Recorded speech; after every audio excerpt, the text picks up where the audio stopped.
we got a flat tire. Oh man. See if we can get this thing changed out. We'll put it on 50.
Thank you for making it to this part of the video. You are the real viewers of this channel. I appreciate it so much. I hope you're a subscriber. If you're not, please hit that subscribe button.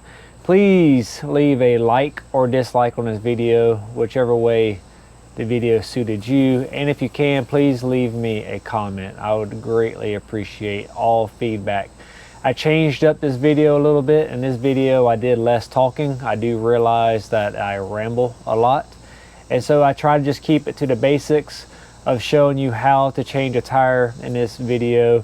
And as you can see, the video is only I think around 5 minutes long, but it probably took me an hour to an hour and a half to actually change that tire legitly. It was tough, so if you do take on this chore, just know you're going to get sweaty. It isn't fun, but you do save money, and that's the whole purpose of this video. And thank you again for watching, and on to the next one.